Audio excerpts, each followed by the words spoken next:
በትንሹ ከ20 እና 30 ሰው ህይወት ያልፋል ግጭት ይፈጠራል እጅግ በጣም ሰው ህዝቡ ተቸግሮ የነበረበት ቦታ ነበር የሰላም ሚኒስተር በስልጣና ወቅት የሰጣችሁ በግጭት አፈታት ስልቶችን ተጠቀማላችሁ ማለት ነው ከአማራ ክልል ከኦሮሚያ ከሲዳማ ከአፋር ከሶማሌ ምናምን የሚመጡ ልጆች አሉ አገሬ ማገልገል ፈልጋለሁ በመጀመሪያ መረጃ ከኛ ለመሰብሰብ ለመንግስት ለማስተላለፍ የሚመጡ ናቸው የሚል አይነት ስጋት ነው ነበር ወጣቶቹ ከየክልሎቹ እንዴት ነው በመስፈርት ነው የሚመለመሉት ወደ አማራ ክልል ወደ ሌላ ወደ ትግራይ ምናምን ሰላም የለውም እንዴ ያረጋሉ ምናምን ባል እንሰማለን መሳሪያቸውን አስቀምጠው የነበረው ግጭት ሰላም ሆኖ ምንም አንድም ጉዳት ሳይደርስ የተፈታበት ሂደት ነው የነበረው ሰላምና ጸጥታ ቢሮ ወይም ሰላምና ደህንነት ቢሮዎች ድጋፍ ያደርጉላቸዋል በስልጣና ወቅትም የግጭት አፈታት ሂደቶችን ስልጣናዎች ወስደዋል ከአማራ ክልል አንዲት ልጅ ወደ ቤንች ማጂ አካባቢ ተመደባለች ከኦሮሚያም ከአማራም ከትግራይም አንድ ላይ መተን ነበር አንድ ወረዳ ላይ ተመደብነው ማለት ነው ትግራይና አማራ ክልል ላይ በተወሰነ መልኩ አሁን ያለበት የሰላም ጉዳይ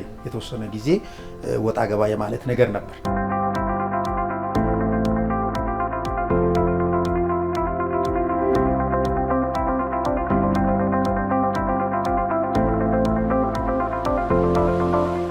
ጤና ይስጥልኝ ተመልካቾቻችን ይህ ሳምንታዊ ፕሮግራማችን ነው የሰላም ሚኒስተርና ኤንቢሲ ኢትዮጵያ በጋራ የሚያቀርቡት ፕሮግራማችን ነው በዛሬው ፕሮግራማችን ደግሞ የሰላም ሚኒስተር የበጎ ፈቃደኞችን በብሔራዊ ደረጃ በማሰልጠን ያለው ሚና ላይና እንዲሁም ደግሞ የሰልጣኞችን ተሞክሮ ያነሳን ቆይታ እናደርጋለን እዚህ አጠገባችን ስቱዲዮ በሰላም ሚኒስተር የሰላም ብሔራዊ በጎ ፈቃድ ማህበረሰብ አገልግሎት ዋና አስተባባሪ የሆኑት አቶ ገዛኸኝ ጭናሾና እንዲሁም ደግሞ ከዚህ ቀደም ሚኒስተር መስሪያ ቤቱ አሰልጥኗቸው በተለያየ በጎ ፈቃድ ስራ ላይ የሚገኙ ሰልጣኞች ከሆኑት መካከል ሁለቱም እዚህ ስቱዲዮ አጠገባችን ይገኛሉ ቦንቱ ደቻሳና ጋዲሳ እጅጉ ናቸው እኔ ፕሮግራሙን በማዘጋጀትና በማቅረብ ከካሜራ ባለሙያዎች ጋር አብራችሁም ቆየው ኢየሩሳሌም አለሙ ነኝ አብራችሁን ቆዩ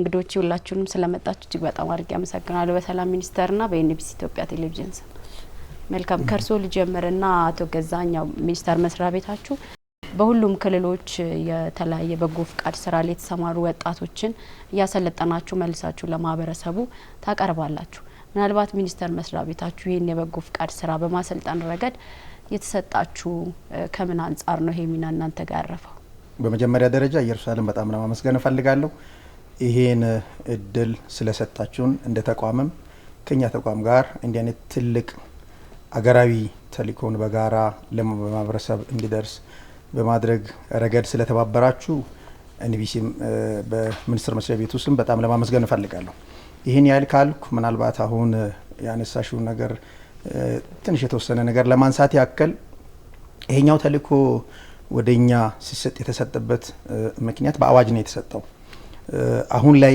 በአገሪቱ እየታየ ያለው ሰላምና የመሳሰሉ ለውጦችን ለማስቀጠል ለአስፈጻሚ አካላት ተወስኖ በተሰጠው አዋጅ 1263/2014 አማካኝነት ለኛ ተቋም የተሰጡ ተልእኮዎች አሉ ከተልእኮዎቹ አንዱና ዋነኛው ተብሎ የሚታሰበው ዘላቂ ሰላምን ማረጋገጥ ነው ዘላቂ ሰላም ለማረጋገጥ ደግሞ ምን ተጠቀማቸው በርካታ ፒላሮች ኤሌመንቶች አሉ ከነዛ ውስጥ አንዱ የሰላም ብሔራዊ በጎ ፈቃድ ነው የሰላም ብሔራዊ በጎ ፈቃድ በዋናነት የሚያጠነጥነው ስንጀምር በወጣቶች ላይ ነው ወጣቶች እንግዲህ በሰላም ጉዳይ ላይ ይሁን በሌላ ጉዳይ ላይ ያላቸው ተጽዕኖ ፈጣሪነት ሁላችንም የምናውቀው ነው የሚሆነውና ስለዚህ ወጣቱ ማለት አገሪቱ ካለው ፖፑሌሽን ውስጥ አብዛኛውን ድርሻ የሚይዙ ናቸው እነሱን ሳንስ ደግሞ ይሄን ተልእኮ ማሳካት እንደማይቻል ይታወቃል ከዚህ አንፃር ነው ሌላ ቦታም ላይ ይሄ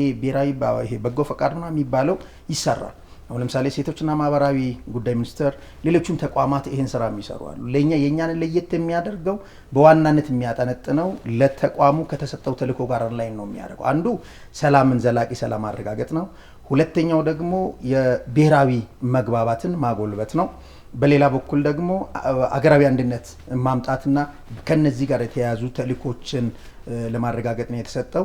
በዚህ አዋጅ ነው ለኛ ተቋም ይሄ ሰላም ጋር በተሳሰረ መልኩ ወጣት በሰላም ጉዳይ ላይ እንዲሳተፍ ሰላማዊ እንዲሆን ሌሎችንም ደግሞ በሰላም ጉዳይ ላይ ማንቀሳቀስ ሞቢላይዝ ለማድረግም እንዲችል ከመል አንፃር ነው ይሄኛው ለኛ ተቋም የተሰጠው። በዚህ መልክ ነበር ስንሰራ የቆየነው። ከጀመርን ወደ 5 ዓመት አካባቢ ያስቆጠረ ብዙ ለውጥ ያመጣ ፕሮግራም ነው። ከዚህ አንፃር ነው ለኛ የተሰጠው። ወጣቶችን እንግዲህ ከተለያየ ክልል ለስልጠና ስታመጧቸው ያው መጀመሪያ በእርግጥ የወጣቶቹ በጎ ፈቃደኝነት ይኖርበታል። ግን የእናንተ መስፈርት ደግሞ ለስልጠናው ምንድን ነበር?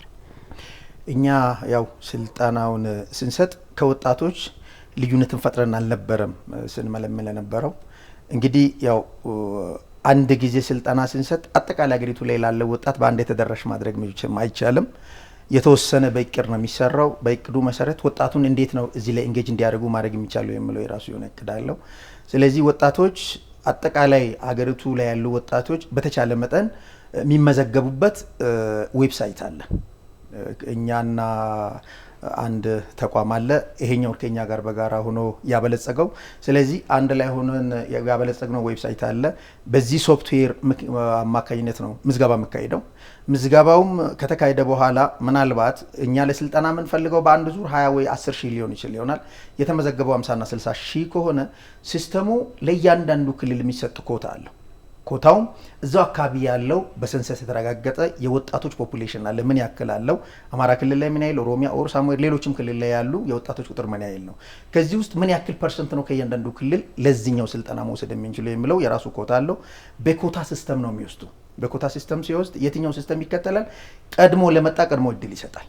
ለምሳሌ ከአንድ ክልል ከኦሮሚያ ክልል ወደ 10 ሺህ ሰው ተመዝግበው 3000 የምንፈልግ ከሆነ 3000ውን የጾታንም ስብጥር የአካባቢውንም ስብጥር ባካተተ መልኩ ግን ቀድሞ ለተመዘገቡት ቀድሞ እድል ይሰጣል። እንደዚህ ያደረግን ነው የምንመለምለው። ስንመለምል ወጣቶቹ ይህን ፕሮግራም ራን ለማድረግ የሚያስችል ብቃት መኖራቸው ቼክ ተደርገው የትምህርት ዝግጅትም ከዚህ በፊት ታሳቢ ይደረጋል። መጀመሪያ አካባቢ ዲግሪ ሆልደርና ከዛ በላይ የትምህርት ዝግጅት ያላቸውን ነበር ስንቀበል የነበረው። አሁን ላይ ግን በትምህርት ብቻ ከዲግሪና ከዛ በላይ ካልን ከዛ በታች ደግሞ አብዛኛውን ወጣት ተደራሽ ሳናደርግ እንዳንቀር ከመል አሁን ቴክኒክና ሙያው ዲፕሎማውን ጭምር ነበር አሁን ምንወስደው። ሲጀመር ምልመላው ሲካሄድ በዛ መልኩ ይደረጋል። አንዱ እሱ ነው። በሁለተኛው ደግሞ እኛ ጆይንት ለምንሰራው በየክልሉ ካሉ ሰላምና ጸጥታ መዋቅር ጋር ነው። ሰላምና ጸጥታ ምናልባት ስያሜው እንደየክልሉ ሊለያይ ይችላል። ኦሮሚያ ክልል ለምሳሌ አስተዳደርና ጸጥታ ነው። ሌላው አካባቢ ላይ ሰላምና ጸጥታ፣ ሰላምና ደህንነት ብሎ የሚጠሩባቸው አካባቢዎች አሉ። ይሄ ከዚህ ተቋም ጋር ነው የምንሰራው። ለዚህ ተቋም በመስፈርቱ መሰረት ለነሱ የሚሰጣቸውን ወጣት በክልል ኮታ መሰረት ወደኛ እንዲልኩ ለነሱ በደብዳቤ እናሳውቃለን። ከነሱ ጋርም ኮሙኒኬት በማድረግ ሪሞት አካባቢ ላይ ያሉ ልጆችም ጭምር እንዳይቀሩ በማድረግ እነሱ በማስታወቂያም በሌላም ዌብሳይት አማካኝነት ጠርተው አትሊስት ልጆቹ የሚሳተፉበት ሁኔታ እንዲፈጥሩ ተደርገው ነው እድል የሚሰጣቸው። መልካም። እንደው በምን አይነት የበጎ ፍቃድ ስራ ላይ ነው ለመሰልጠን የሚመጡት? እንዲሁም ደግሞ እናንተስ በምን ዙሪያ ላይ ማህበረሰቡን እንዲያገለግሉ ነው የምታሰለጥኗቸው? ከዚህ በፊት 45 ቀን አካባቢ ያክል ነበር ስልጠናውን የምንሰጠው። ወደ 8-9 ያክል ሞጁል ነው ለወጣት ይመጥናል በሚል ያዘጋጀ ናቸው። እነዛን አሁን መርጅ አድርገን ወደ 3 ነው ያመጣ ነው። አንደኛው ስለ ሶፍት ስኪል ነው ስልጠና የምንሰጠው። አንዱ ሰው ስኪሉን እንዴት ዴቨሎፕ ማድረግ እንዳለበት ምን አይነት ሶፍት ስኪል እንዳለ ወደ ራሱም ዞር ብሎ ወጣት ማየት ስላለበት አንዱ ሶፍት ስኪል ላይ ራሳቸው ብሬን ዎሽ የሚያደርጉበትን አይነት ስልጠና ነው በመጀመሪያ ደረጃ የምንሰጠው። ሁለተኛ ደግሞ ሲቲዝን ኮምፒተንስ ማለት ብቁ የሆነ ወጣት ዜጋ እንዴት ነው መፍጠር የሚቻለው የሚለው ነው ሁለተኛው ሞጁል።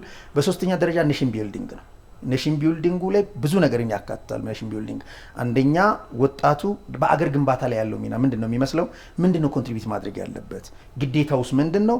መብቲው እሱ አገር ለወጣት ማድረግ ያለባት ወጣትም ለአገር ኮንትሪቢዩት ማድረግ ያለበት ነገር ምንድነው በሚለው ጉዳይ ላይ ስልጠናው ይሰጠና ስልጠናው ከተሰጠ በኋላ ወደ ታች በሚወርዱበት ጊዜ አገልግሎት የሚሰጡት አንዱ መሰረት የሚያደርጉት በማህበረሰቡ ዘንድ ሰላምን ሊገነቡ የሚችሉ ብሔራዊ መግባባትን ሊፈጥሩ የሚችሉ ማህበረሰብ ለማህበረሰብ ሊያገናኙና ሊያጣምሩ በሚችሉ ጉዳዮች ላይ ነው ትኩረት አድርገው የሚሰሩት። ይህን በስልጠና ላይ ይወስዳሉ። ከዛም አለፍ ስል ይህን ስራ በዋናነት አላማቸው ሰላምን ማምጣት ሆኖ እያለ እንኳን አንዳንድ የበጎ ፈቃድ ተግባራትን ያከናውናሉ። በጎ ፈቃድ ተግባራትን ማለት እነዚህ የተቸገሩትን የመርዳት እነዚህ መንግስት በሚያውጃቸው ትላልቅ ልማት ፕሮግራሞች ላይ የመሳተፍ እነዚህ ግሪን ሌጋሲን በሚመለከት የማስቀጠል ሌሎችንም እንደነዚህ አይነት ፕሮግራሞች ላይ ይሳተፉበታል። ግን በዋናነት በጎ ፈቃድ ስራውን ሲሰሩ ሰላምን ሊያሰፍኑ በሚችሉ ጉዳዮች ላይ ነው በአብዛኛው የሚሰሩት። የኛው ይሄ የበጎ ፈቃድ ሌላውን ተግባር ሌሎች ሚኒስቴር መስሪያ ቤቶችም የሚሰሩት ስለሆነ በዋናነት በዚህ ጉዳይ ላይ አመዝነው ነው ተግባርን የሚሰሩት። ቦንት ወደ አንቺ ልምጣና እንግዲህ ሰላም ሚኒስቴር ባለፉት 5 ዓመታት ውስጥ ካሰለጠናቸው ሰልጣኞች የበጎ ፈቃድ ሰልጣኞች መካከል አንዷ ነሽና እንግዲህ ወደ ሰላም ሚኒስቴር በጎ ፈቃደኝነት ስልጠና ላይ ለመምጣት ምን አስወሰነሽ? ወደሱ የመጣሁበት ምክንያት ያው አገሬን ማገልገል ፈልጋለሁ። በመጀመሪያ ያው አገሬን ሳገለግል ደግሞ በዛ ውስጥ ደስ አለ። አገሬን ስታገለግል ማንነትን ታገኛለሽ ማለት ነው። በዛ መሰረት ወደ በጎ ፈቃድ ስልጠና መጣው። ስልጠናን ከወሰድኩ በኋላ ደግሞ ወደ ስራ ወደ ማህበረሰቡ ገባን። ወደ ማህበረሰቡ ከገባው ቅድም እንዳነሳ ገዘ ሰላምን ለማምጣት ነው። በተመደብንበት ወረዳ አካባቢ ላይ በየብሎካችን በተለያየበት ቦታ ላይ ተመድበን ስለ ሰላም ከአመራሮች ብሎክ አመራሮች ጋር ከተለያዩ አመራሮች ጋር ከሃይማኖት አባቶች ጋር በመነጋገር አገራችን ሰላም ለመናገር ነው ወደዚህ እንትን ያልነው። ዛሬ ለመስራት አስበሽ ነው ወደ ስልጣና የገባሽ? ወደዚህ የገባሁት ማለት ነው። እስቲ ቀዲስ አንተ ጋር ሰላም ሚኒስቴር በሚሰጠው የስልጣና ፕሮግራም ላይ የበጎ ፈቃደኞች ስልጣና ፕሮግራም ላይ ለመምጣት ምን አነሳሳ? ብዙ ነገር ነው ማለት በጀመራ ዙር እኔ ለምሳሌ በጀመራ ዙር ነበርኩና ስልጣናውን ስንሰማ ለምን እንደሆነ እንደው ብዙ ስራ አጥነት ስለተሰማን ስራ ለማግኘት ብለን ማስታወቂያ ወጥቷል እንዴት ነው ሲል ስራ ለማግኘት የወጣ ነው ማለት በጀመራ ግን ውስጥ ገብተን ስናይ ብዙ ነገር ነው የተማርነው ማለት ነው። በትምህርትም ያገኘው በእውቅናም በብዙ ነገር አው ከአንድ ብሔረሰብ ወጥተን ከአንድ አካባቢ ወጥተን ሌላ ቦታ ሄደን ስናይ ብዙ ነገር አግኝተናል። ምን አገኛችሁ? ለምሳሌ ከስልጣና በኋላ ወደ ማህበረሰባችሁ ተመልሳችሁ ስታገለግሉ ምን አተረፋችሁ? ያደኩበት አካባቢ ለምሳሌ ገጠር ነውና ከዛ ወጥቼ ከሌላ ብሔረሰብ ጋር ተገናኝቼ ይወከና አውርቼ ምናምን እኔ እንደ ቻንስ ሆኖ ትምህርት መጨረስኩት ወደ የተወለድኩት አካባቢ ነውና ግን ይህ ስልጣና ሄጄ ከሌላ ልጆች ጋር ከሌላ ብሔረሰቦች ጋር ተገናኝተን የቀየርኩት ባህሪ ራሱ የራሴን ባህሪ ራሱ ብዙ ነገር ነው።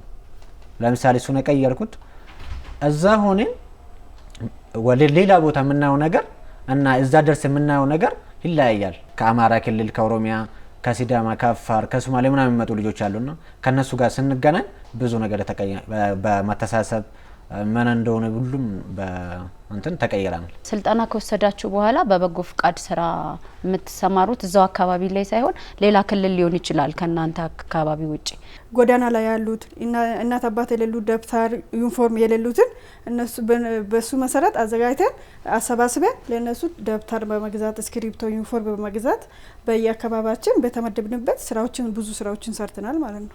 ያስተባበራችሁ ማህበረሰቡ። መልካም። ይሄን ስልጣና ከመውሰዳችሁ በፊትና ስልጣናውን ከወሰድሽ በኋላ ሰላም ላንቺ ምንድነው? ስልጣና በፊት ብዙ ግንዛቤ ላይኖረን ይችላል። ያልተማርኩት ብዙ ነገሮች ሊኖሩ ይችላል። ከስልጣና በኋላ ግን እኔም ጥሩ አመለካከትና ትልቅ ለውጥ ነው በራሴ ያየሁት ማለት ነው። ለራሴውኛም ለሌላም ታሪፋለሁ ማለት ያው ሰላም ሌላ ቦታው ነው። እኔ ለበርታልኩ ወደ ኦሮሚያ አካባቢ ነውና ሲወራ ወደ አማራ ክልል ወደ ሌላ ወደ ትግራይ ምናምን ሰላም የለውም እንዴ ያረጋሉ ምናምን ባል እንሰማለን ማለት ነው። ከስልጣና በኋላ ግን ያወቅነው ነገር ውሸት እንደሆነ ሰላም እንዳለ ሰው እንዴት እንደማከብሩ አንዴ ለምሳሌ ስልጣና ወሰድኩት ወደ ድሬዳዋ ነውና አንደኛ ዙር በጣም እንደም ድሬዳዋ ሲባልና እኔ እንደዚህ አይቼ ራሱ ይፈራ ነበር። ግን ሲሄድ ሂጄ ሲያይ በጣም እንቱም በሰላም የተሞላ ነገር ሰዎቹም ሲያስቡም ሲያነጋገሩም በሙሉ ሰላም እንዳለ ነው አቀባበላቸው። ሰልጣኞቹ ስልጣናውን ሲያጠናቀቁ በአመለካከት በክህሎት የሚኖራቸው ለውጥ ምን ይመስላል የሚለውን ተመልክታችኋል እናንተ? ስልጣናውን ከመጀመራችን በፊት ገና ወደ ስልጣና ማዕከል እንደገቡ ኢቫሉዌት እናደርጋለን። ኢቫሉዌት ማለት ይሄ ፕሪ ትሬኒንግ አሴስመንት ይባላል። ቅድመ ስልጣና የነበሩበትን ሁኔታ ቅድመ ስልጣና የነበሩበትን ሁኔታ አሰስ የምናደርግበት እንትን አለ። ይሄኛውን አሰስ በመናደርግበት ጥናት በመናካሄድበት እንዴት ነው ኢቫሉዌት የምናደርገው? አንዱ አመለካከታቸው ምን ይመስላል የሚለው ነገር በደንብ የራሳቸውን አመለካከት የሚገልጹበት ከስልጣና በፊት ማለት ከስልጣና በፊት ሁለተኛ ስልጣና ከመውሰዳቸው በፊት እነዚህ ወሳኝ በሚባሉ ፒላሮች ላይ ያላቸው ግንዛቤ ምን ይመስላል የሚል ክህሎትን ደግሞ ኢቫሉዌት የምናደርግበት የራሱ መስፈርት ያለበት አጠቃላይ ወደ ስልጣና የሚገቡ ወጣቶች ሁለንተናዊ በሆነ መልኩ የነበራቸው ስታተስ ምን ይመስላል የሚለው ነገር በደንብ ነው ኢቫሉዌት የምናደርገው ስናደርግም ቶታል ለስልጣና ከሚገባው ፖፑሌሽን ውስጥ ከ10% እና 15% የሚሆን ያህል ወስደን ነው ጥናት የምናካሂደው ስልጣናውን ሰጥተን ከጨረስን በኋላ ስልጣናው አንደኛ ስልጣናው ከማለቁም በፊት በአካል ልጆች ኢቫሉዌት የሚደረጉበት ሂደት አለ በአካል ኢንተርቪው ያደረግንም የነበራቸው አመለካከት ምን ያክል ለውጥ አመጣ ስልጣናውስ ቢሆን እነሱ በጠበቁት ልክ ነው ወይ ስልጣናው አስፈላጊ ነው አይደለም የሚለው ነገር በደንብ አሰስ እናደርጋለን ስልጣናው ፋይናሊ ከተጠናቀቀ በኋላ ደግሞ እነዛ መጀመሪያ 10 እና 15% ወስደን ኢቫሉዌት የምናደርጋቸውን ልጆች ሳንቀይር ራሳቸውን ወስደን መጀመሪያ ስልጣናው ሲገቡ የነበራቸውን እይታ ምን እንደሚመስል ኢቫሉዌት አድርገናል ከዛ በኋላ ደግሞ መጨረሻ ስልጣናው እንዳለቀ ይሄ ፈተና ይሰጣቸዋል የተሰጣቸውን ፈተና በደንብ ቼክ አድርገን አንደኛው ፈተናው ሲሰጥ በኮስቲነር ተዘጋጅቶ ይሰጣቸዋል ከዛ ውጭም ፌስ ቱ ፌስ ከነሱ ጋር ዲስከስ የምናደርግባቸው ኢሹዎች አሉ ተዘጋጅተው ኢቫሉዌት ስናደርግ መጀመሪያ አሴስ ካደረግነው አንፃር መጨረሻ ላይ የነበራቸው የአመለካከት ለውጥ ምን ይመስላል የሚለው ነገር በሁሉም የስልጣና ዙሮች አሁን 14ኛ ዙር ጨርሰን 15ኛውን ሰሞኑን ልንሰጥ ነውና ይደረጋል እውነት ለመናገር ለውጡን ያየንበት ሂደት መጀመሪያ ሲገቡ የነበራቸው በአመለካከት ደረጃ እጅግ በጣም የሚገርም ነው አሁን እዛም እዚህ በተዛባ መልኩ የሚደረጉ ትርክቶች አሉ ወጣቱ በተዛባ መልኩ ታሪኩንም እንዲይዘው በተዛባ መልኩ አንዱ ላይ ያለው እይታም ጥሩ እንዳይሆን ተብሎ የሚሰሩ ሁኔታዎች አሉ መጀመሪያ ኢቫሉዌሽን ላይ እሱን ነው የምናየው ቀጥታ ወረቀት ላይ እንዲህ አይነት ችግር አለ ይሄ ያለ ይሄን ልትፈቱ አትችሉም ይሄ ካቅም በላይ ይሄ እንዲሚሆን መንግስት ይሄ ፔሲሚስት የሆነ ሰው የሚያወርደው ማለት የሚናገረው አይነት ነገር ነው ወረቀት ላይ የምናየው ስለ ስልጣናው ሪስም በሚመለከት ብዙ ስለዛ ነው ብዙ እንደሌላቸው ነው የምናየውና ስልጣናው እንደተጠናቀቀ የምናየው ነገር እውነት ለመናገር እጅግ በጣም ድራማቲክ ሊባል በሚችል መልኩ ነው ቼንጁን የምናየው እኛ እንደዚህ አልመሰለንም ስናድግም አካባቢያችን ላይ ሲወራ ስንሰማ ያደግነው ነገር አሁን ስልጣና ላይ ከሰጣችሁት አንፃር ሊገባ ማለት ሊገናኝ የሚችል አይደለም እኛ አሁን ራሳችን ቆም ብለን አይተናል ብለው አመለካከታቸውን ቀይሮ እናያለን ክህሎታቸውንም ደግሞ በሰላም ጉዳይ ላይ በአገር ግንባታ ጉዳይ ላይ በብሔራዊ መግባባት ጉዳይ ላይና በመሳሰሉ ጉዳዮች ላይ እጅግ አመለካከታቸው አድገው ይሄ ነገር እንዲህ መሆኑን ብናቅ ኖሮ እንደው ይሄን ያህል ጊዜ እንትን አንልም ነበር ስለዚህ ያሳለፍነውን ጊዜ አገራችን እንዳላገለገልን እኛ ማድረግ የሚገባን ከራሳችን እንዳላደረግን ነው የምንቆጥረው እስከማለት ድረስ የሚደርሱበት ሁኔታ ነው ያለውና ትልቅ ለውጥ ነው ያለው ከዛ ውጭ መጨረሻ ላይ ወደ ስምርት በሚሄዱበትም ጊዜ ወደ ከመጡበት ክልል ወደ ሌላ ክልል ነው የሚሰማሩበትም ምክንያት አንዱ አካባቢ ላይ ያለው መልካም ካልቸር ማለት ባህሉን እሴቱን ወጉ ምን እንደሆነ እንዲያውቁት ሁለተኛ አገሩ ነው ከአማራ የመጣ ልጅ ኦሮሚያ አገሩ ነው ከኦሮሚያ የመጣ ደቡብ አገሩ ነው ከደቡብ የመጣ ጋምቤላ አገሩ ነው ስለዚህ በአገሩ ላይ ምንድነው ያለው የሚለው ኢንፎርሜሽኑን ማግኘት መቻል አለበት ወጣቱ ስለዚህ በታሪክ ከሚሰማው ውጭ ከሚወራው በተለየ መልኩ ምን አይነት እሴት ነው ያለው ኦሮሚያ ክልል የሚለው ማየት አለበት ከኦሮሚያ ሄዶ ሌላ ቦታ ሄዶም ጀስት እንደሱ ማየት አለበትና ሄዶ እሴቱን አይቶ ሲወራ የነበረውና በተግባር ያለው የማህበረሰቡ ደግሞ እሴት ምን ይመስላል የማህበረሰቡ አመለካከትና የእንግዳ አቀባበል አገራዊ የሆነ አስተሳሰቡ ምን ይመስላል የሚለው ነገር ካዩ በኋላ በጣም በሚገርም ሁኔታ በቃ አሁን ነው አገራችንን የአገር ወገንተኝነት እንዲኖረን ያደረጋችሁት አሁን ነው አገራችን እንድናውቅ ያደረጋችሁት አሁን ነው እኛ ለአገር ምን ኮንትሪቢዩት ማድረግ ያለብን የሚለው ነገር እንድናውቅ እንድንረዳ ያደረጋችሁት እስከማለት ድረስ አስተያየት የሚሰጡበት ሁኔታ ነው ያለውና አሁን እየመጣ ያለው ለውጥ እውነት ለመናገር እጅግ በጣም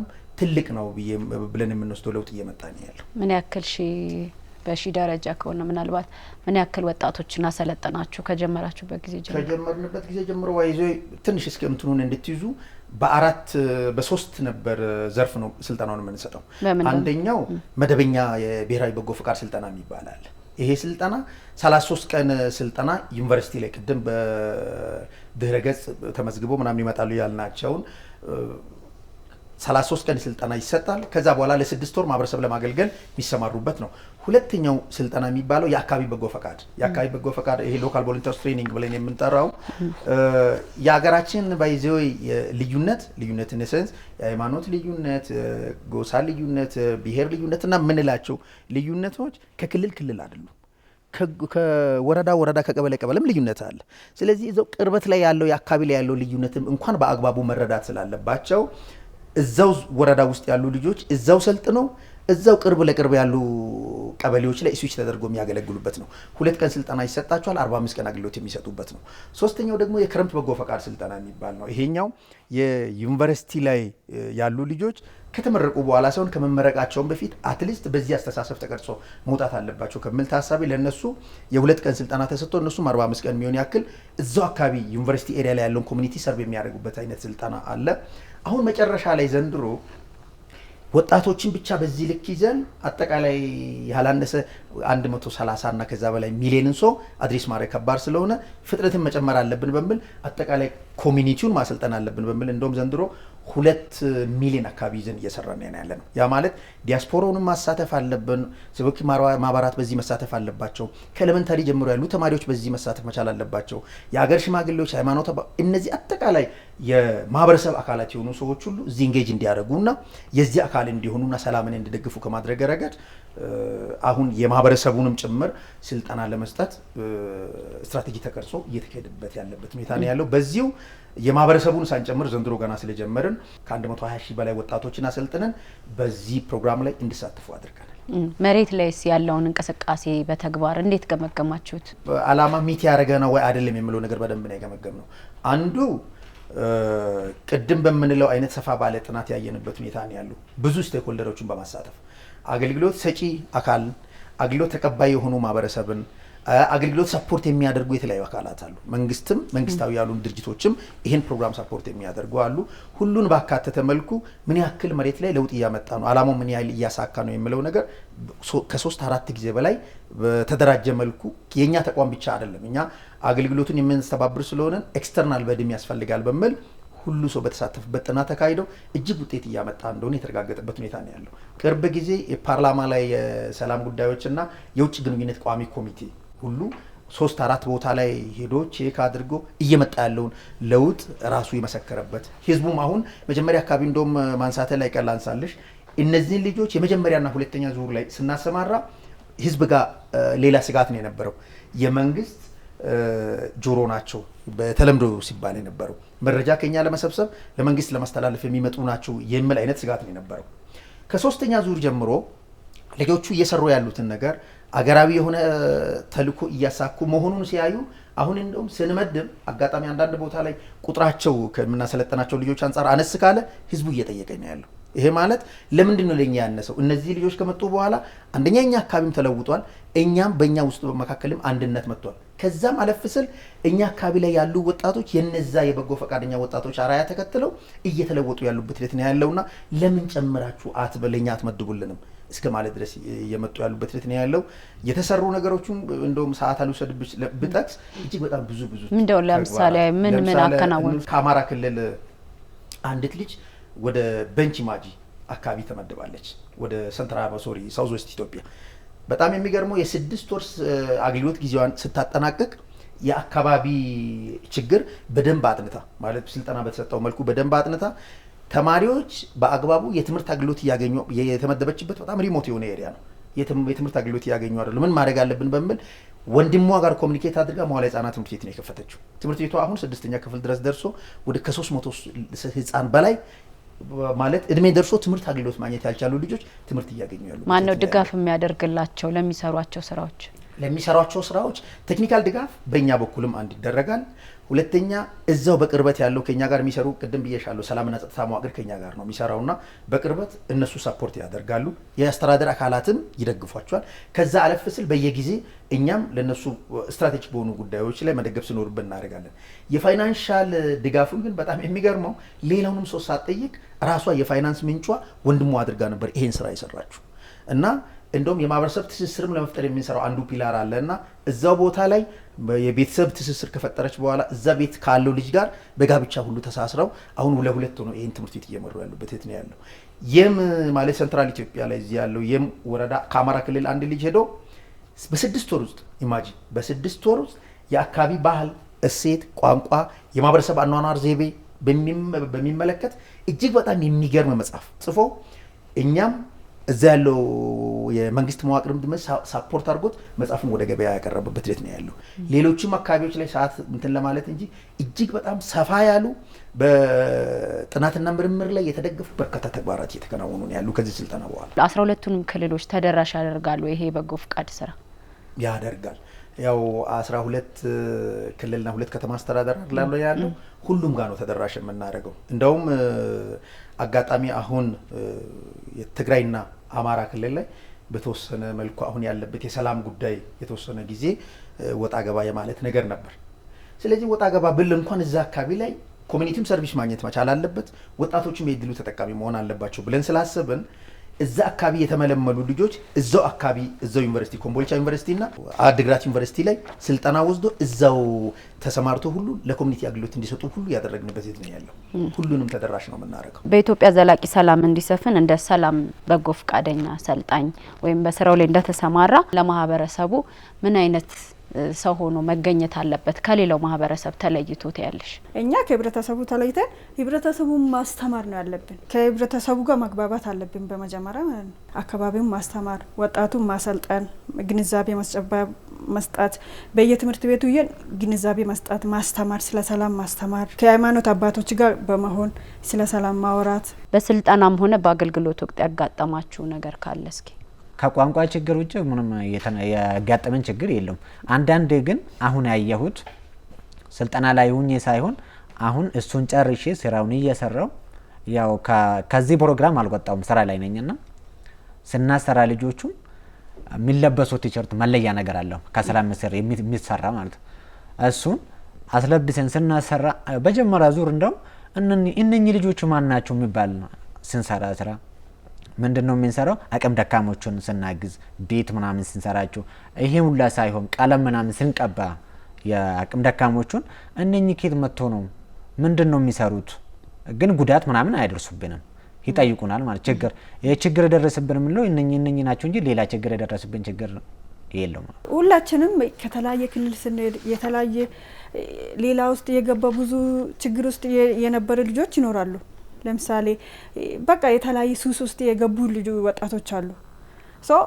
በዛ ምክንያት ዩኒቨርሲቲ ላይ ያጋጠመኝ አንድ ያለ ሰዓት ጠጥቶ ረብሾ የሚመጣ ሰው አጋጠመኝ ታውቃለሽ።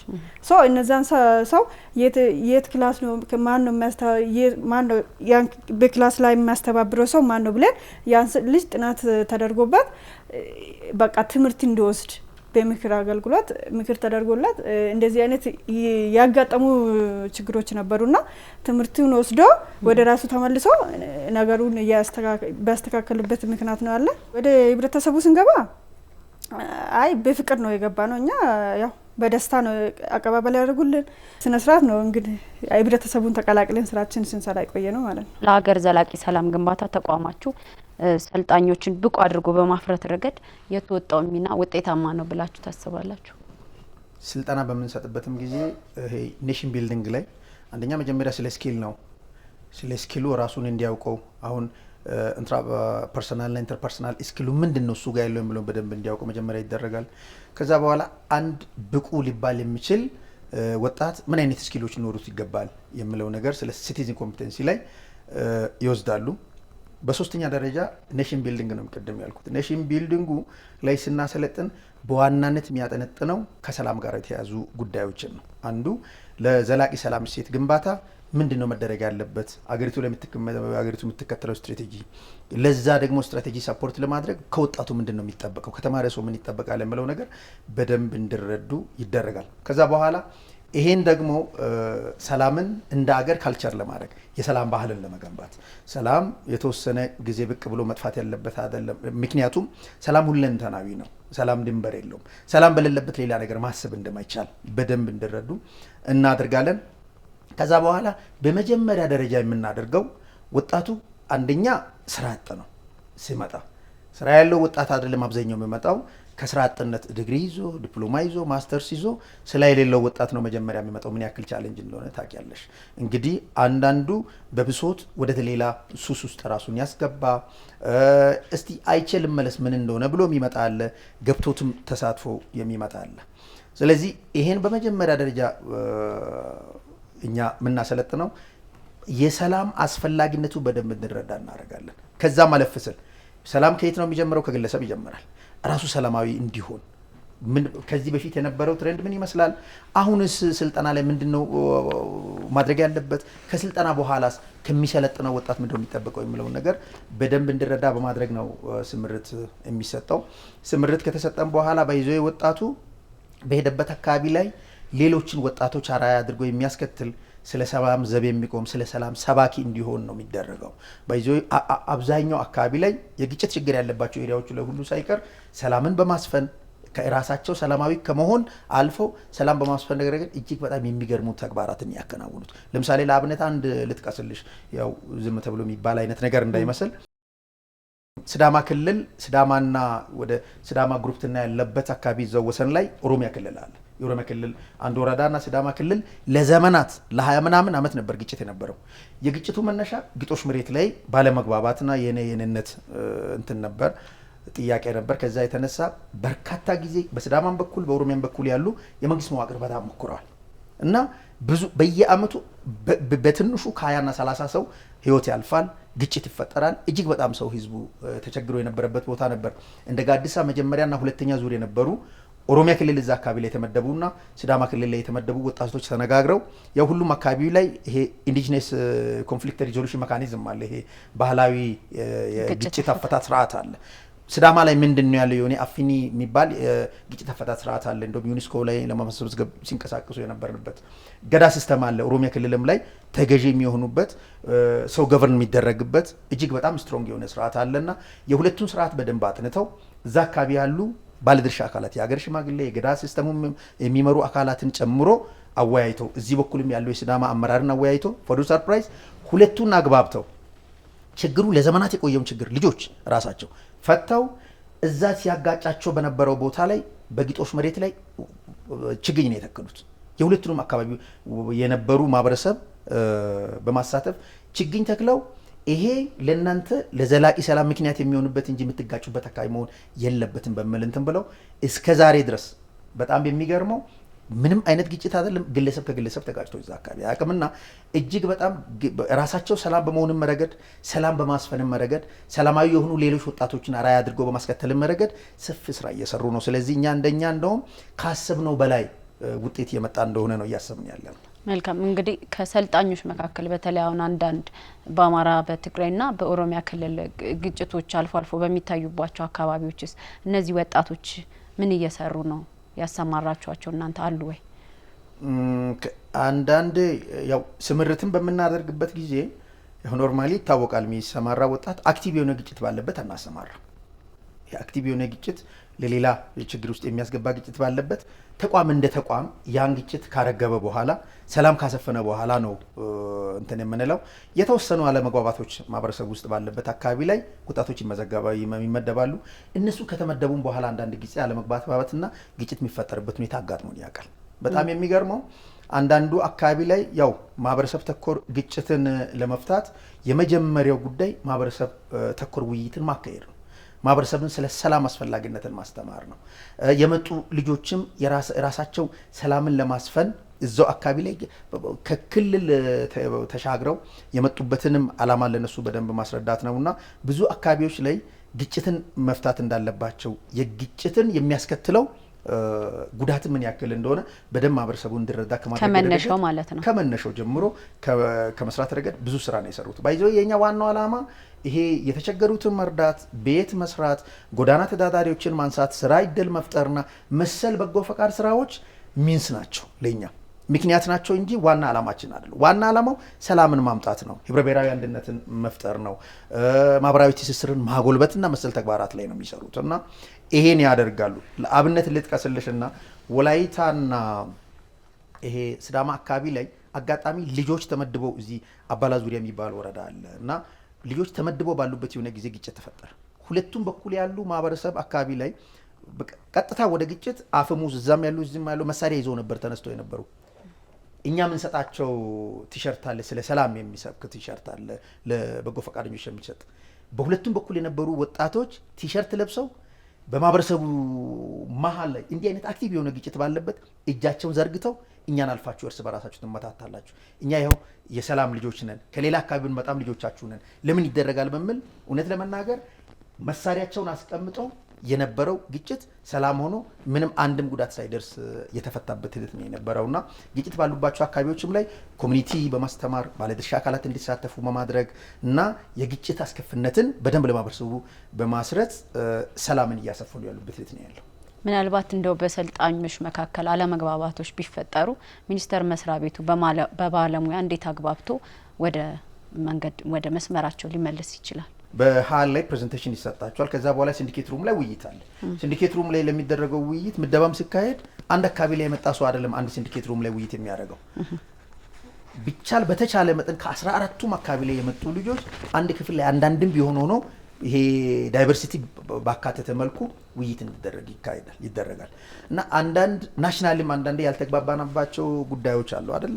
በነዛ ጉዳዮች ላይ የሀሳብ አለመግባባት የኔ ሀሳብ ትክክል ብሎ ምናልባት መግባባት ያለመቻል ጉዳይ ካልሆነ በስተቀር ወጣ ያለ ነገር አጋጥሞን አያውቅም። ያንንም ችግር ቢሆን እዛው የሚያስተባብሩ አካላት በቀላሉ የፈቱበት ሂደት ነው የነበረው። አንደኛው ልዩነቱ እንደተጠበቀ ይዞ መቀጠል ይችላል። አንድ ሰው ለምን ልዩነት ፈጠርክ፣ ለምን እንዲህ አይነት ነገር ታመጣለህ፣ የኔን ሀሳብ ብቻ ለምን አትቀበልም የሚል ነገር ብሎ ማመን እንደሌለበት፣ ሁለተኛ የሀሳብ ልዕልናውን ደግሞ እድል ሰጥቶ ማየት እንዳለበት በደንብ ነው ለወጣቱ የሚነገራቸው።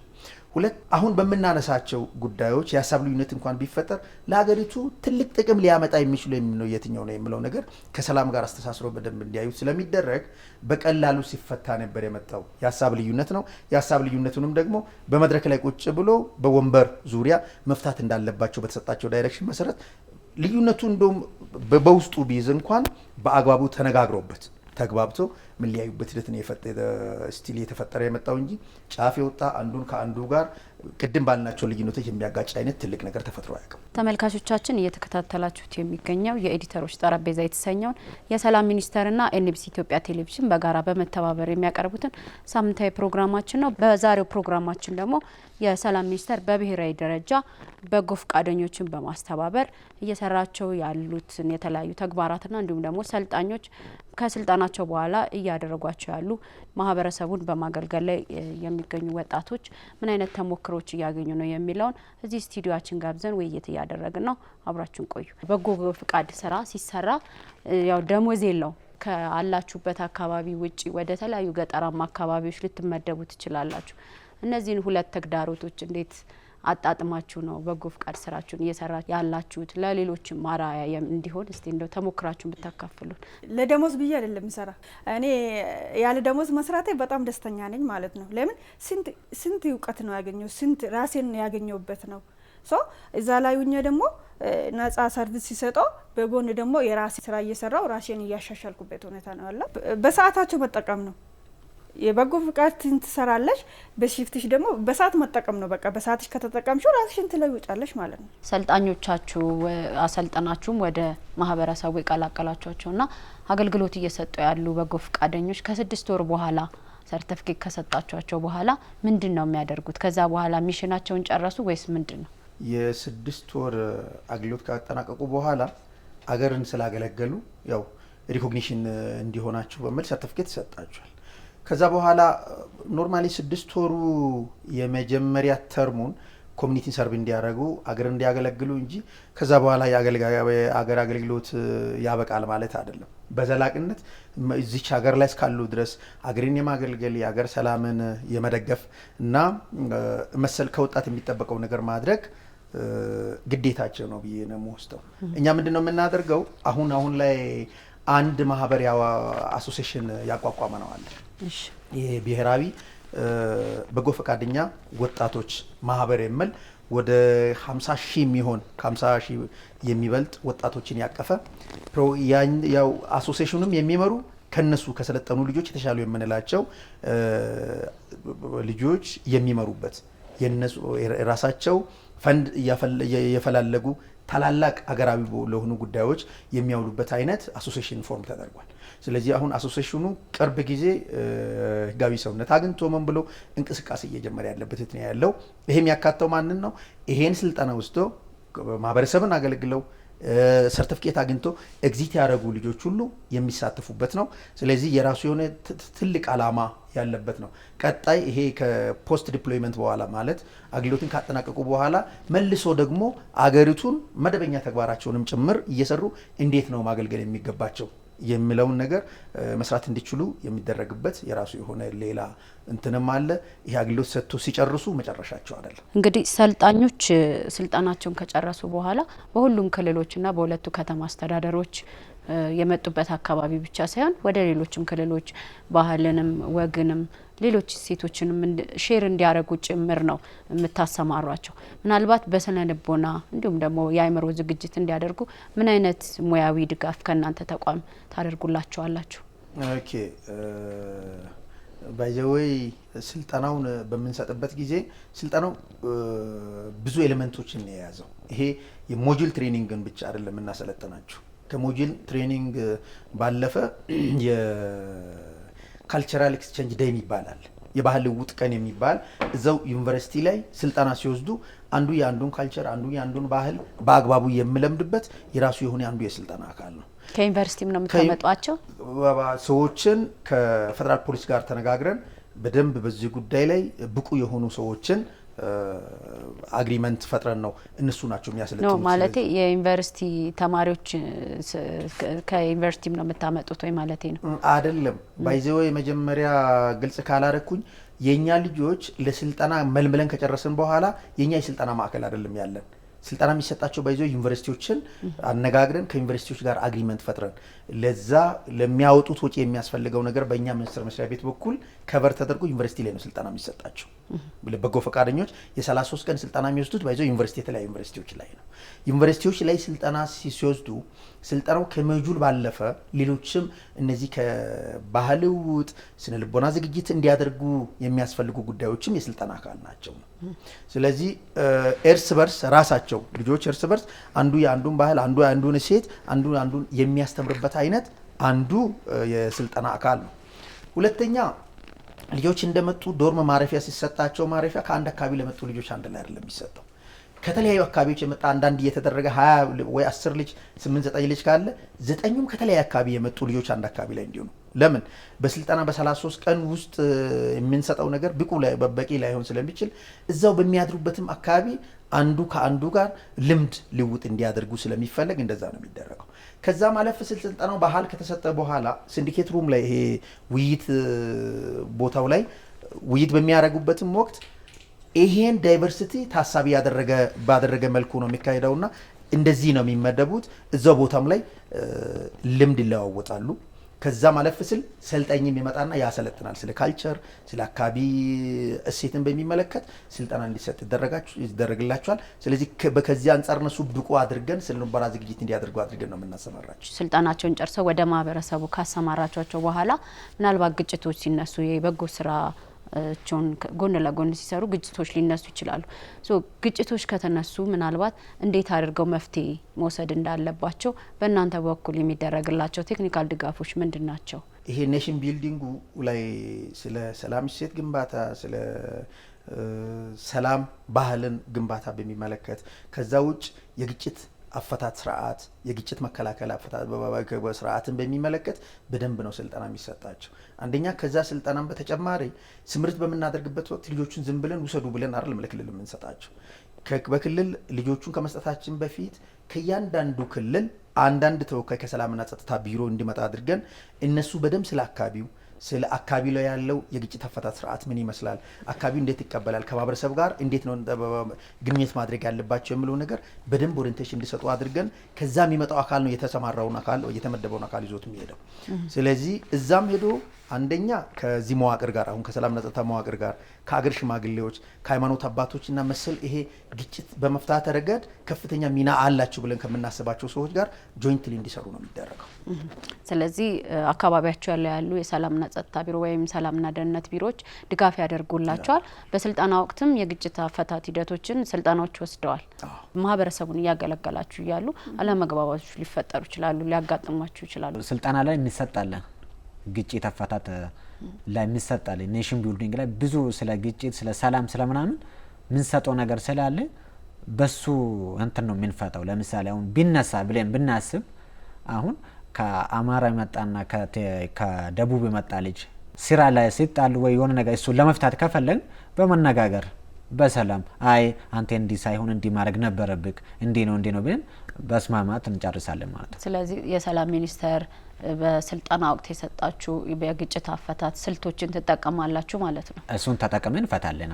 የሰላም ሚኒስቴር እንግዲህ በማህበረሰቡ ውስጥ መልካም የሆኑ ስራዎችን ተግባራትን ለማህበረሰቡ እንዲሰሩ ነው የእናንተ ስልጠና ዋናው ዓላማ። እንዲሁም ደግሞ ግጭቶች ከመነሳታቸው በፊት ማህበረሰቡን ማስተማር ወጣቶች እና በተለያዩ የማህበረሰብ ክፍል ውስጥ እነዚህን ተግባራት ላይ እንዲሰማሩ ነው የስልጠናችሁ ዋና ዓላማ። መጀመሪያም እንደጠቀሱልንና ተቋሙ ስልጠናውን ለሰጠበት ዓላማ መሬት ላይ ወርደው እነዚህ ሰልጣኞች በተግባር እየፈጸሙት ወይም እያሳዩ መሆኑን በምንድን ነው የምታረጋግጡት? ስለ ድጋፍና ክትትል ስርዓቱ በሁለት ሶስት መልኩ ነው የምናደርገው። የመጀመሪያው ይሄን ስራ በምንሰራበት ጊዜ ልጆች ወደ ክልል ሲመደቡ አንደኛ ከቢሮ ጀምሮ እስከ ጽህፈት ቤት ድረስ የሚከታተል የሰላምና ጸጥታ መዋቅር አለ። የሰላምና ጸጥታ መዋቅር ውስጥ ይሄን ፕሮግራም ብቻ የሚያስተባብር አስተባባሪ አለ። የሰላም እሴት ግንባታ ዳይሬክቶሬት ላይ ያለ አካል በዋናነት ይሄን ፕሮግራም ሰፖርት ያደርጋል እስከ ወረዳ ድረስ። ከዛ ማለፍ ስል ከነዚህ ከሰለጠኑ ሰልጣኞች ከአንደኛ ጀምሮ እስከ 14ኛ ድረስ ከሰለጠኑ ሰልጣኞች የተሻሉ ናቸው ማለት በብቃትም የተሻሉ በአመለካከት የተሻሉ ይሄን ፕሮግራም ሰፖርት ሊያደርጉ ሌሎቹም ሊያበቁ ይችላሉ ብለን የምንላቸውን ልጆች መርጠን በየዞኑ ማዕከል በክልል ማዕከልና በዞኑ ማዕከል ሲኤፍ አድርገን እናስቀምጣቸዋለን። ሲኤፍ ማለት ኮፋሲሊቴተር ፋሲሊቴት የሚያደርጉ አመቻች ተብለው የሚጠሩ የሚያመቻቹ ልጆች ይቀመጣሉ እና በቅርበት እነሱም ይደግፋሉ፣ ክትትል ያደርጋሉ። ከዛ ማለፍ ስል እንደ ተቋም ደግሞ የራሳችን የሆነ የክትትልና ድጋፍ ስርዓት አለ። ድጋፍ ቢያንስ 6 ወር ቆይታቸው ውስጥ 3 ጊዜ ድጋፍ እናደርግላቸዋለን። እንዴት ነው ድጋፍ የምናደርገው? በመጀመሪያ ደረጃ ልጆች ከዩኒቨርሲቲ ጨርሶ ቀጥታ ወደ ክልል እንደሄዱ በአግባቡ ክልል ስለመድረሳቸው ክልል ላይ ያሉ አካላት እነሱን በአግባቡ አቀባበል አድርገው ይሄ ምቹ የሆነ የስራ ኤንቫይሮንመንት ስለመፍጠራቸውን ቼክ እናደርጋለን። ከዛ በኋላ የተለያዩ ባለድርሻ የሚመለከታቸው አካላት ልጆችን ተቀብለው ወደ ተግባር ውስጥ እንዲያስገቡ እናደርጋለን። ከዛ ማለፍ ስል ስራውን ጀምሮ ካጋመሱ በኋላ በመሀል ድጋፍ ይደረጋል። የሚደረገው ድጋፍ ምንድን ነው? አሁን ከሰለጠኑ ስልጠና አንጻር ትልቅ የተቀመጡ ሀገራዊ አላማ አንጻር አላማውን ሊያሳካ የሚችል ተግባር እየተፈጸመ ነው ወይ አይደለም የሚል ነገር በአካል ድጋፍ ይደረጋል። እዛ ያሉ አካላት ጋር የምናደርገው የኮሚኒኬሽን የስልክም የሌላም ኮሚኒኬሽን አግባብ አለ። ከዛ ማለፍ ስል በአካል ድጋፍ ይደረጋል። የነበሩ ክፍተቶችና ጥንካሬዎች ተለይተው ክፍተቶች የሚሞሉበት አግባብ ይደረጋል። እስከታች ድረስ ወርደን መጨረሻ ላይ እነሱ የአገልግሎት ጊዜያቸውን አጠናቆ ኤግዚት ሊያደርጉ 15 ቀን ወር 1 ወር ሲቀር ድጋሚ እንሄዳለን። ድጋሚ ሄደን ምንድነው የምናደርገው? አንዱ የተሰማራ ወጣት በአግባቡ የታለመለትን አላማ አሳክቷል ወይ የሚል ነገር በመጀመሪያ ደረጃ ይታያል። ጥናት ይካሄዳል። 2 ልጆቹን ስናሰማራ የያዝነውን አላማ አገራዊ አንድነት፣ ሰላምን ማስፈን ጉዳይ ብቻ አይደለም። ወጣቱም በሁለት መልኩ አንዱ ምክንያታዊ ወጣት ሆኖ እንዲወጣ ነው የሚፈለገው። አድርግ፣ ዝጋ፣ እንዲያድርግ፣ አቃጥል ስባል የሚያደርግ አይነት ሳይሆን ኋይ የሚል ይሄን ለምን ላድርግ፣ ይሄን ባድርግ ምን አገኛለሁ፣ ይሄን ስላደረግኩ ሀገሬ ምን ይጠቀማል የሚል አይነት አራቱንም አቅጣጫ የሚያመዛዝን አይነት መሆን አለበት ተብሎ ይታሰባል። እውነት ምክንያታዊ ሆኖ የሚያደርጋቸው ነገሮች አድርጓል የሚል ይታያል። ሶስተኛው ደግሞ የምናየው የወጣት ራሱን የመምራት ክህሎቱን አዳብሯል ወይ ነው የምንለው። እሱ እንዴት ነው ሊያዳብር የሚችለው? ስምርት ሲሰጥ እዛ ከደረሰ በኋላ ኮሚኒቲን ሰርቬ የሚያደርግበት 3 ቀን ይሰጠዋል። ማለት በተማረበት ሙያ መስክ መሰረት በየቢሮዎቹ ተመድቦ ደግሞ እዛ ቢሮ ላይ ያሉ አካላትን ሰፖርት የሚያደርግ ህብረተሰብን የሚያገለግልበት ጊዜ ይኖራል። ይሄ 2 ዓላማ አለው። አንዱ እዛ አካባቢ ሰርቪስ ለኮሚኒቲ እንዲሰጥ እዛ ያሉትን አካላት ሰፖርት እንዲያደርግ ነው። ሁለተኛ ደግሞ የፈለገ የትምህርት ዝግጅት ቢኖረው እንኳን ብዙ ልምድ ያለው ሰው ልምድ ሊያካፍል ይችላልና እነዚህ የሚመደቡ ልጆች ለራሳቸው ረጅም ጊዜ እዛ ከሰራ አካል ልምድም እንዲወስዱ ስለሚፈለግ እዛ አካባቢ ላይ ልምድ ይወስዳል። ስለዚህ እነዚህ 2 ነገሮችን አንድ ላይ አጣምሮ ለውጥ በራሱ ላይ አምጥቷል ወይ በህይወቱ ላይ አሁን ሰላም ሰፍኗል እንዲህ ሆኗል ብለን ስንል ወጣቱ በራሱ ላይ በዘላቂነት ይሄን ሊያስቀጥል የሚችል አይነት አመለካከት ካልያዘ ምንም ትርጉም የለውም እና በራሱም ላይ የመጣ ለውጥ አሁን ከያዝነው ዓላማ አንፃር አካባቢው ላይ ያመጣውንም ለውጥ ኢቫሉዌት እናደርጋለን። በዚህ መልኩ ነው ክትትል የምናደርገው። መልካም። ምናልባት ጥያቄዎች ይጨርሻለሁ። ሰላም ሚኒስቴርን ማመስገን ፈልጋለሁ። ለምን ይሄ ወጣት የተለያየ ቦታ የሚውል ወጣትን ሰብስበው ለዚህ ብቁ በማድረጉ እኔ በጣም ቴንኪዩ ማለት ፈልጋለሁ። ሰላም ሚኒስቴር ወጣቱን ከብሔረሰብ አስተሳሰቡን ቀይሮ ወደ ሌላ ቦታ መላክ ስራ እድል ስራ መፍጠር ይሄ ስላደረገልን የሰላም ሚኒስቴር በጣም አመሰግናለሁ ለማለት ፈልጋለሁ። ባይዞ ይሄ የሰላም ሚኒስቴር ከኤንቢሲ ጋር በመቀናጀት ይህን ፕሮግራም ማዘጋጀት እንደ ቀላል ነገር የሚወሰድ አይደለም። ይሄ በብዙ ቦታ ላለው ኮሚኒቲ ተደራሽ የሚደረግ ነው። አሁን ላይ ያለውን ሁኔታው ምንድነው የሚመስለው የሚለውን እዚህ ላይ አሁን የተሳተፈውን ቀጣይ ሊሳተፍ ያሰበም ወጣት የሚያዩ ስለሆነ ይሄን እድል ለወጣትም ጭምር እንደሰጣችሁ ብዬ ስለማስብ በጣም ቴንኪዩ ልላችሁ ፈልጋለሁ። አቶ ገዛኸኝ በሰላም ሚኒስቴር የሰላም ብሔራዊ በጎ ፍቃድ ማህበረሰብ አገልግሎት አስተባባሪ እንዲሁም ደግሞ ቦንቱና ጋዲሳ ደግሞ የሰላም ሚኒስቴር ባለፉት ጊዜያት አሰልጥኖ ወደ ማህበረሰቡ አገልግሎት ካሰማራቸው ወጣቶች መካከል ናቸው። ሁላችሁንም ለሰጣችሁኝ መረጃ ማብራሪያዎች እጅግ በጣም አድርጌ አመሰግናለሁ። አድማጭ ተመልካቾቻችን ታንክ ዩ። እኛም እናመሰግናለን። ተመልካቾቻችን እስካሁን ስትከታተሉት የቆያችሁት የሰላም ሚኒስቴርና ኤንቢሲ ኢትዮጵያ ቴሌቪዥን በጋራ የሚያዘጋጁትን ሳምንታዊ ፕሮግራማችን ነበረ። በዛሬው ፕሮግራማችን ደግሞ የሰላም ሚኒስቴር በብሔራዊ ደረጃ በጎ ፍቃድ ወጣቶችን ከየክልሉና ከሁለቱ ከተማ መስተዳደሮች እየሰበሰበ እያሰለጠነ መልሶ ለማህበረሰቡ የተለያዩ የበጎ ስራ ላይ ተሰማርተው እንዲያገለግሉ እያደረገ ይገኛል። በዚሁ ላይ የሚኒስቴር መስሪያ ቤቱ ሚናና እንዲሁም ደግሞ ሰልጥነው ማህበረሰቡን በማገልገል የሚገኙ ወጣቶች ምን አይነት ተሞክሮችን ቀስመዋል፣ ምን አይነት ስራዎችን እየሰሩ ነው የሚሉትን ነበረ እዚህ ስቱዲዮአችን ከሰልጣኝና እንዲሁም ደግሞ ከሰላም ሚኒስቴር የተገኙትን አቶ ገዛኸኝን ጋብዘን ውይይቶች እያደረግን የቆየ ነው። እንግዲህ ሰላም ሚኒስቴር በዚሁ ላይ የተለያዩ ስራዎችን እያከናወነ ነው። ሰልጣኞችንም 14ኛ ዙር ላይ ደርሷል። ወጣቶችም በዚሁ የበጎ ስራ ላይ ሄደው እንዲሳተፉ ጥሪውንም ያቀርባል ማለት ነው። የዛሬው ፕሮግራማችን ይህንን ይመስል ነበር። ፕሮግራሙን በመምራትና ወደ እናንተ በማድረስ ከካሜራ ባለሙያዎች ጋር አብራችሁ የቆየሁት ኢየሩሳሌም አለሙ ነበርኩኝ። ሳምንት በሌላ ርዕሰ ጉዳይና በሌላ እንግዳ እስከምንገናኝ ድረስ ሰላም ከእናንተ ጋር